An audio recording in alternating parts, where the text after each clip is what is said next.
धर्म जर विचार करायला गेलो तर जगामध्ये फक्त एकच धर्म आहे, हिंदू आहे. जगात कुठेही न घडलेला अशा प्रकारचा एक इतिहास जो आहे,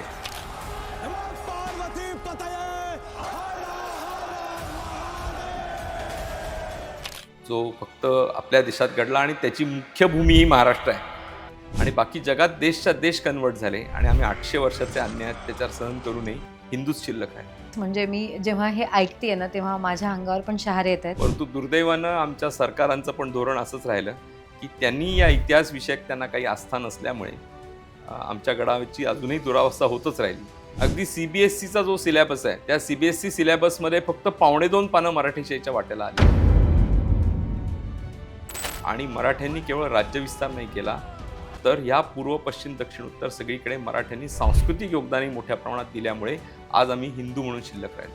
अतिशय रोमांचकारी असा शिवाजी महाराजांच्या नंतरच्या काळातला पण इतिहास आहे. ह्या संताजी घोरपडेंच्या ज्या लढाया आहेत ना, या जगाच्या सगळ्या विद्यापीठात शिकवल्या गेल्या पाहिजेत अशा प्रकारच्या लढाया. आजपासून 325 वर्षांपूर्वी एक विधवा स्त्री एवढ्या प्रबळ सत्ताधीश औरंगजेबाशी लढायला उभी राहिली आणि तिच्याच कारकिर्दीत औरंगजेब याच महाराष्ट्रात गाडला गेला.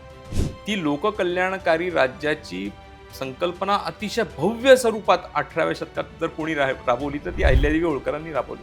पण हे महाराष्ट्रातल्या जिजामाता आहेत ना आमच्याकडे, ताराराणी पण आमच्याकडेच आहेत ना, परंतु त्याकडे दुर्लक्ष झालंय.